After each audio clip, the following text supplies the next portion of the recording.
7일차 학습 파트 2 화물 취급 요령 챕터 4, 챕터 5, 챕터 6, 챕터 7 교재 116페이지에서 129페이지 내용입니다.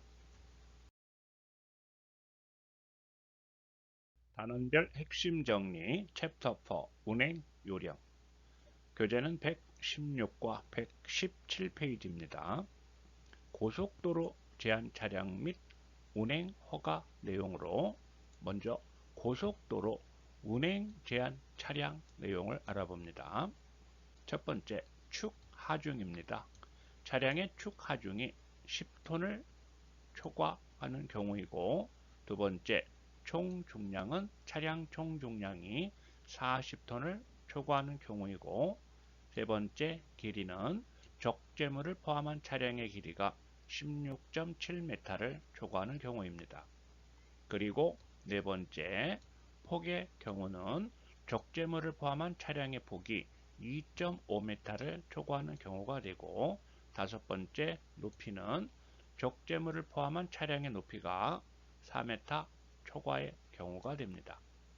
도로 구조의 보전과 통행의 안전에 지장이 없다고 도로관리청이 인정하여 고시한 도로의 경우에는 4.2m가 됩니다.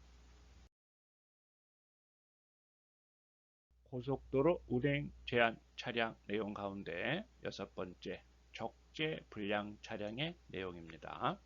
첫째는 화물 적재가 편중되어 전도 우려가 있는 차량, 두 번째, 모래, 흙, 골재료, 쓰레기 등을 운반하면서 덮개를 미설치하거나 없는 차량, 세 번째, 스페어 타이어 고정 상태가 불량한 차량, 네 번째, 덮개를 씌우지 않았거나 묶지 않아 결속 상태가 불량한 차량, 다섯 번째, 적재함 청소 상태가 불량한 차량, 여섯 번째, 액체 적재물 방류 또는 유출 차량, 일곱 번째, 사고 차량을 견인하면서 파손품의 낙하가 우려되는 차량, 여덟 번째는 적재 불량으로 인하여 적재물 낙하 우려가 있는 차량 등입니다. 다음은 일곱 번째 항목의 조속의 내용입니다. 정상 운행 속도가 시속 50km 미만인 차량에 해당이 됩니다. 여덟 번째, 이상 기울 때입니다. 적설량 10cm 이상 또는 영하 20도씨 이하인 경우가 됩니다. 그리고 연결 화물 차량의 경우 풀카고, 트레일러 등에 해당이 됩니다. 아홉 번째는 기타 도로관리청이 도로의 구조 보전과 운행의 위험을 방지하기 위하여 운행 제한이 필요하다고 인정하는 차량 등입니다. 다음은 118페이지 과적 차량 단속 내용입니다. 먼저 과적 차량의 안전 운행 취약 특성을 알아봅니다. 첫째는 윤활중 증가에 따른 타이어 파손 및 타이어 내구 수명 감소로 사고 위험성이 증가합니다. 두 번째는 적재 중량보다 중량을 초과할수록 타이어의 내구 수명이 급격하게 짧아지게 됩니다. 세 번째는 과적에 의해 차량이 무거워지면 제동거리가 길어져 사고 위험성이 증가합니다. 네 번째, 과적에 의한 차량의 무게중심 상승으로 인해 차량이 균형을 잃어 전도될 가능성도 높아집니다. 다섯 번째는 충돌 시의 충격력은 차량의 중량과 속도에 비례하여 증가를 합니다. 두 번째, 다음은 과적 차량이 도로에 미치는 영향을 알아봅니다. 우선 이중 과적에 의한 축 하중은 도로 포장 손상에 직접적으로 가장 큰 영향을 미치는 원인이 됩니다. 그리고 도로법 운행 제한 기준인 축 하중 10톤을 기준으로 보았을 때 축 하중이 10%만 증가하여도 도로 파손에 미치는 영향은 무려 50%가 상승하게 됩니다. 그리고 총 중량의 증가는 교량의 손상도를 높이는 주요 원인으로 총 중량 50톤의 과적 차량의 손상도는 도로법 운행 제한 기준인 40톤에 비하여 무려 17배나 증가하는 것으로 나타납니다. 핵심 정리 챕터 5 화물의 인수 인계 교재는 121페이지 두 번째 인수증의 관리 및 고객 보호 내용입니다. 먼저 인수증 관리 요령입니다. 첫째는 인수증은 반드시 인수자 확인란에 수령인이 누구인지 인수자가 자필로 바르게 적도록 합니다. 두 번째, 본인, 동거인, 관리인, 지정인, 기타 등으로 수령인을 구분하여 확인하도록 합니다. 세 번째, 같은 장소에 여러 박스를 배송할 때에는 인수증에 반드시 실제 배달한 수량을 기재받아 차후에 수량 차이로 인한 시비가 발생하지 않도록 하여야 합니다. 네 번째, 인수령인이 물품의 수화인과 다른 경우 반드시 수화인과의 관계를 기재하여야 합니다. 다섯 번째, 지점에서는 회수된 인수증 관리를 철저히 하고 인수 근거가 없는 경우 즉시 확인하여 그 근거를 명확히 하여야 합니다. 물품 인도일을 기준으로 1년 이내 인수 근거 요청이 있을 때 입증 자료를 제시할 수 있어야 합니다. 그리고 여섯 번째, 인수증상의 인수자 서명을 운전자가 임의 기재한 경우는 무효로 간주되며 문제가 발생하면 배송 완료로 인정받을 수 없습니다.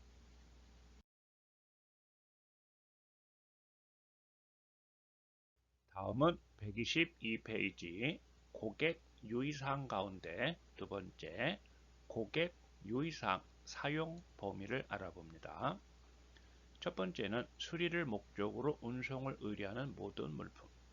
두 번째, 포장이 불량하여 운송에 부적합하다고 판단되는 물품.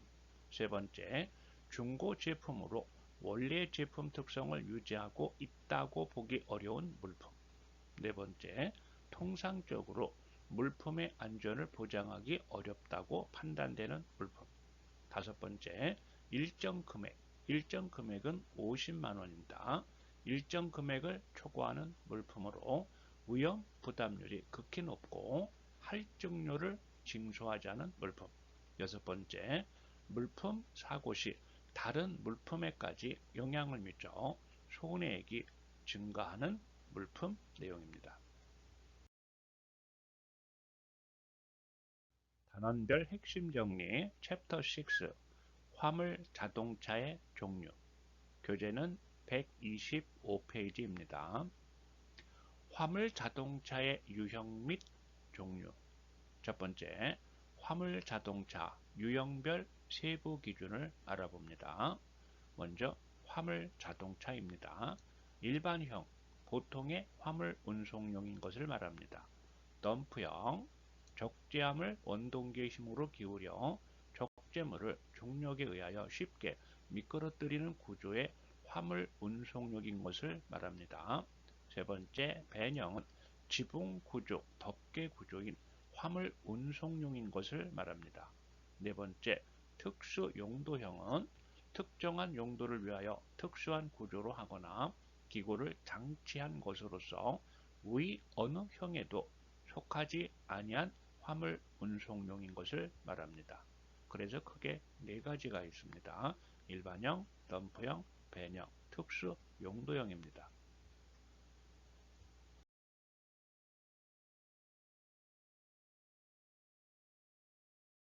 다음은 특수 자동차입니다. 첫 번째, 견인형은 피견인차의 견인을 전용으로 하는 구조인 것을 말하고, 두 번째, 군안형은 고장, 사고 등으로 운행이 곤란한 자동차를 군안 견인할 수 있는 구조인 것을 말합니다.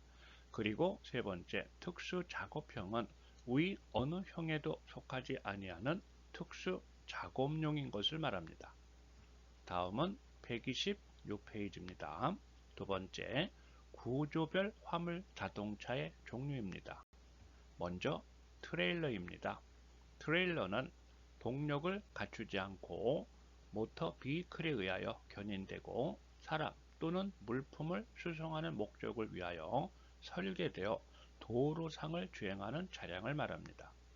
트레일러의 종류에는 자동차를 동력 부분과 적하 부분으로 나누었을 때 동력 부분에는 견인차 또는 트랙터입니다. 적하 부분은 피견인차를 말합니다. 적하 부분을 지칭하며 일반적으로 풀 트레일러, 세미 트레일러, 폴 트레일러 세 가지로 구분이 됩니다. 또한 돌리를 추가하여 네 가지로 구분하기도 합니다. 다음은 트레일러의 종류에 대해서 알아봅니다. 첫 번째는 풀 트레일러입니다. 풀 트레일러란 트랙터와 트레일러가 완전히 분리되어 있고 트랙터 자체도 적재함을 가지고 있습니다. 총 하중이 트레일러만으로 지탱되도록 설계되어 선단의 견인구, 즉 트랙터를 갖춘 트레일러입니다. 돌리와 조합된 세미 트레일러는 풀 트레일러로 해석이 되며 이 형태는 기준 내 차량으로서 적재 톤수 세미 트레일러급 14톤에 대해 풀 트레일러급 17톤입니다. 적재량, 용적 모두 세미 트레일러보다 유리합니다. 두 번째는 세미 트레일러입니다. 세미 트레일러용 트랙터에 연결하여 총 하중의 일부분이 견인하는 자동차에 의해서 지탱되도록 설계된 트레일러입니다. 가동적인 트레일러 중에서는 가장 많고 일반적인 트레일러입니다. 좌파 수송에는 배영 세미 트레일러, 중량물에는 중량용 세미 트레일러 또는 중저상식 트레일러 등이 사용되고 있습니다. 세미 트레일러는 발착지에서의 트레일러 탈착이 용이하고 공간을 적게 차지해서 후진하는 운전을 하기가 쉽습니다. 다음은 세 번째, 폴 트레일러입니다. 기둥, 통나무 등의 장척의 적함을 자체가 트랙터와 트레일러의 연결 부분을 구성하는 구조의 트레일러입니다. 파이프나 엣지 형광 등 장척물의 수송을 목적으로 한 트레일러입니다. 폴 트레일러의 내용입니다. 트랙터의 턴테이블을 비치하고 폴 트레일러를 연결해서 적재함과 턴테이블이 적재물을 고정시키는 것으로 축거리는 적함을 길이로 조정할 수 있습니다. 다음은 네 번째, 돌리입니다. 돌리는 세미 트레일러와 조합을 해서 풀 트레일러로 하기 위한 견인구를 갖춘 대차를 말합니다. 다음은 트레일러의 장점을 알아보겠습니다. 트레일러는 대량 신속을 위한 차량, 대형화, 경량화, 화물 적재 효율성과 안정성, 그리고 타 운송수단과 협동 일관 수송, 즉 복합 운송이 가능한 구조를 구비하고 있습니다. 장점은 다음과 같습니다. 첫 번째는 트랙터의 효율적 이용입니다. 그리고 두 번째는 효과적인 적재량으로서 자동차의 차량 총 중량은 20톤으로 제한되어 있으나 화물 자동차 및 특수 자동차의 경우 차량 총 중량은 40톤이 됩니다. 여기서 특수 자동차는 트랙터와 트레일러가 연결된 경우를 포함합니다. 그리고 세 번째, 탄력적인 작업이 가능하고 네 번째, 트랙터와 운전자의 효율적 운영이 가능합니다. 트랙터 한 대로 복수의 트레일러를 운영할 수 있으므로 트랙터와 운전사의 이용 효율을 높일 수가 있습니다. 그리고 다섯 번째, 일시 보관 기능의 실현이 가능하고 중개 지점에서의 탄력적인 이용이 가능합니다. 다음은 129페이지 두 번째, 적재함 구조에 의한 화물 자동차의 종류를 알아봅니다. 첫 번째는 카고 트럭입니다. 하대에 간단히 접는 형식의 문짝을 단 차량으로 일반적으로 트럭 또는 카고 트럭이라고 부르며 우리나라에서 가장 보유 대수가 많고 일반화된 것을 말합니다. 두 번째는 전용 특장차입니다. 여기서 특장차란 차량의 적재함을 특수한 화물에 적합하도록 구조를 갖추거나 특수한 작업이 가능하도록 기계장치를 부착한 차량으로 덤프트럭, 믹서차, 분립체 수송차, 액체 수송차 또는 냉동차 등이 있습니다. 그 종류를 확인해 봅니다. 첫 번째는 덤프트럭입니다. 적재함 높이를 경사지게하여 적재물을 쏟아내리는 것으로 주로 흙, 모래를 수송하는 데 사용하고 있습니다. 두 번째는 믹서 차량입니다. 믹서차는 적재함 위에 회전하는 드럼을 싣고 이 속에 생 콘크리트를 뒤섞으면서 토목 건설 현장 등으로 운행하는 차량으로 대형차가 주류를 이룹니다. 세 번째는 벌크 차량입니다. 분립체 수송차를 말하는데 먼저 시멘트, 사료, 곡물, 화학제품, 식품 등 분립체를 자루에 담지 않고 실물 상태로 운반하는 차량을 말합니다. 이 차량들은 물류면에서 보면 포장의 생략, 하역의 기계화라는 관점에서 대단히 합리적인 차량이라고 할 수 있습니다. 전용 특장차 네 번째 액체 수송차는 수송하는 종류가 대단히 많으며 적재물의 명칭에 따라 휘발유 로리, 우유 로리 등으로 부르게 됩니다.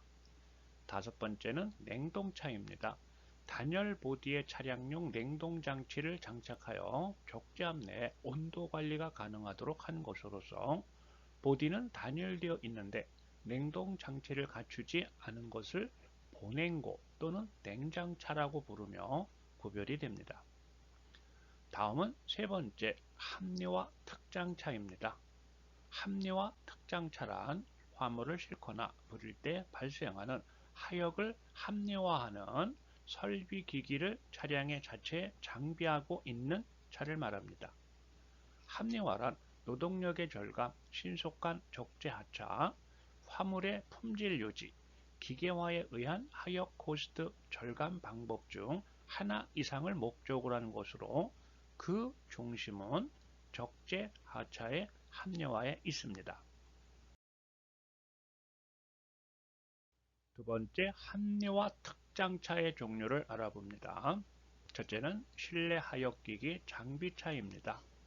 이 유형에 속하는 차량의 특징은 적재함 바닥면에 롤러 컨베이어, 로더용 레일, 바레트 이동용 바레트 슬라이더 또는 컨베이어 등을 장치하여 적재함 하역의 합리화를 도모합니다.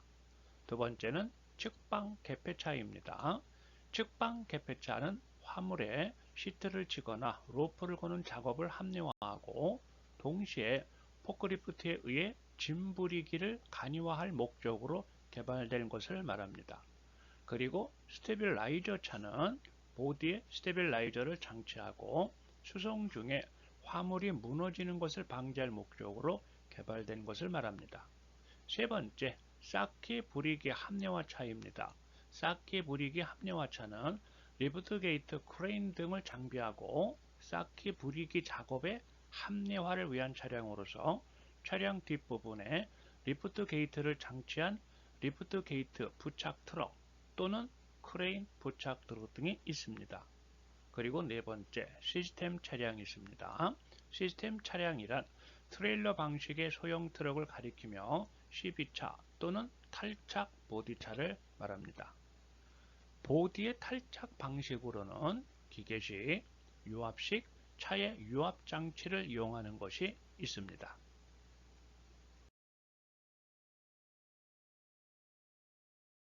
단원별 핵심 정리 챕터 7 화물 운송의 책임 한계 교재는 131페이지 이사 화물의 표준 약관 규정 두 번째 내용 계약 해제입니다. 먼저 손해배상액을 사업자에게 지급하는 경우입니다. 고객이 책임 있는 사유로 계약을 해제한 경우에는 다음에 손해배상액을 사업자에게 지급을 합니다.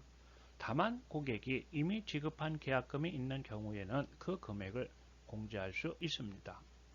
먼저 고객이 약정된 이사화물의 인수일 하루 전까지 해제를 통지한 경우 계약금입니다. 그리고 고객이 약정된 이사 화물의 인수일 당일에 해제를 통지한 경우입니다. 이 경우에는 계약금의 100을 지급하게 됩니다. 두 번째, 사업자의 책임 있는 사유로 계약을 해지한 경우입니다. 다음에 손해배상액을 고객에게 지급을 합니다. 다만 고객이 이미 지급한 계약금이 있는 경우에는 손해배상액과는 별도로 그 금액도 반환을 합니다. 먼저 사업자의 책임 있는 사유로 계약이 해제된 경우의 내용입니다. 첫째는 사업자가 약정된 이사화물의 인수일 2일 전까지 해제를 통지한 경우에는 계약금의 배액이 됩니다. 두 번째, 사업자가 약정된 이사화물의 인수일 1일 전까지 해제를 통지한 경우는 계약금의 4배액이 됩니다. 세 번째, 사업자가 약정된 이사화물의 인수일 당일에 해제를 통지한 경우에는 계약금의 6배액이 됩니다. 네 번째, 사업자가 약정된 이사화물의 인수일 당일에도 해제를 통지하지 않은 경우에는 계약금의 10배액이 됩니다. 다음은 세 번째입니다. 사업자의 귀책 사유로 약정된 인수 일시로부터 2시간 이상 지연된 경우입니다. 고객은 계약을 해지하고 계약금의 반환 및 계약금 6배액의 손해배상을 청구할 수 있습니다. 다음은 손해배상에 관련된 내용입니다. 첫 번째는 사업자의 손해배상 내용입니다. 사업자는 자기 또는 사용인 기타 이사화물의 운송을 위하여 사용한 자가 이사화물의 포장, 운송, 보관, 정리 등에 관하여 주의를 게을리하지 않았음을 증명하지 못하는 한 고객에 대하여 다음에 이사화물의 멸실, 훼손 또는 연착으로 인한 손해를 배상할 책임을 지게 됩니다. 사업자의 손해배상 내용 가운데 첫 번째, 연착되지 않은 경우입니다. 우선 전부 또는 일부 멸실된 경우 약정된 인도일과 도착 장소에서의 이사화물의 가액을 기준으로 산정한 손해액의 지급을 하도록 합니다. 두 번째, 훼손된 경우 수선이 가능한 경우에는 수선을 하고 수선이 불가능한 경우에는 전부 또는 일부 멸실된 경우의 규정에 따릅니다.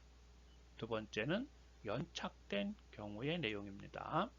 멸실 및 훼손되지 않은 경우는 계약금의 10배액 한도에서 약정된 인도일시로부터 연착된 1시간마다 계약금의 반액을 곱한 금액, 즉 연착 시간수 곱하기 계약금 곱하기 2분의 1입니다.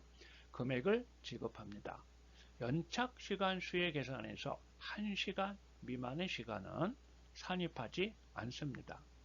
두 번째는 일부 멸실된 경우입니다. 약정된 인도일과 도착 장소에서의 이사화물의 가액을 기준으로 산정한 손해액의 지급, 여기에 더해서 계약금의 10배액 한도에서 지급을 합니다. 10배액 한도는 연착시간수 곱하기 계약금 곱하기 2분의 1이 됩니다. 그리고 세 번째, 훼손된 경우에 수선이 가능한 경우는 수선, 그리고 계약금의 10배액 한도에서 금액을 지급합니다. 10배액 한도는 연착시간수 곱하기 계약금 곱하기 2분의 1로 합니다. 그리고 수선이 불가능한 경우에는 연착의 경우의 일부 멸실된 경우로 처리합니다. 다음은 134페이지 택배 표준 약관 규정 내용입니다. 세 번째, 손해배상에 관련된 내용을 알아봅니다. 사업자는 자기 또는 사용인 기타 운송을 위하여 사용한 자가 운송물의 수탁, 인도, 보관 및 운송에 관하여 주의를 태만히 하지 않았음을 증명하지 못하는 한 아래 내용에 의하여 고객에게 운송물의 멸실, 훼손 또는 연착으로 인한 손해를 배상하도록 합니다. 먼저 고객이 운송장에 운송물의 가액을 기재한 경우입니다. 첫째는 전부 또는 일부 멸실된 때 경우로서 운송장에 기재된 운송물의 가액을 기준으로 산정한 손해액의 지급을 해야 합니다. 두 번째는 훼손된 경우입니다. 수선이 가능한 경우에는 수선을 하도록 하고 수선이 불가능한 경우에는 전부 또는 일부 멸실된 경우의 규정에 따릅니다. 고객이 운송장에 운송물의 가액을 기재한 경우의 세 번째입니다. 연착되고 일부 멸실 및 훼손되지 않은 때 경우입니다. 우선 인도 예정일을 초과한 일수에 사업자가 운송장에 기재한 운임액의 50%를 곱한 금액이 됩니다. 초과 일수 곱하기 운송장 기재 운임액 곱하기 50%가 됩니다. 이 금액을 지급하도록 합니다. 다만 운송장 기재 운임액의 200%를 한도로 하고 있습니다. 그리고 특정 일수에 사용할 운송물의 경우에는 운송장 기재 운임액의 200%를 지급하도록 합니다. 네 번째는 연착되고 일부 멸실 또는 훼손된 때 경우입니다. 앞에 1과 2에 준하여 처리하도록 합니다. 다음은 고객이 운송장에 운송물의 가액을 기재하지 않은 경우입니다. 첫 번째는 전부 멸실된 때 경우로서 인도 예정일에 인도 예정 장소에서의 운송물 가액을 기준으로 산정한 손해액을 지급하도록 합니다. 두 번째, 일부 멸실된 때 경우입니다. 인도일에 인도 장소에서의 운송물 가액을 기준으로 산정한 손해액의 지급을 하도록 합니다. 세 번째는 훼손된 때 경우입니다. 우선 수선이 가능한 경우 수선하도록 하고 수선이 불가능한 경우에는 인도일의 인도 장소에서의 운송물 가액으로 산정한 손해액을 지급하도록 합니다. 그리고 다섯 번째, 연착되고 일부 멸실 또는 훼손된 때 경우입니다. 앞에 2와 3에 의하되 인도 1을 인도 예정일로 합니다.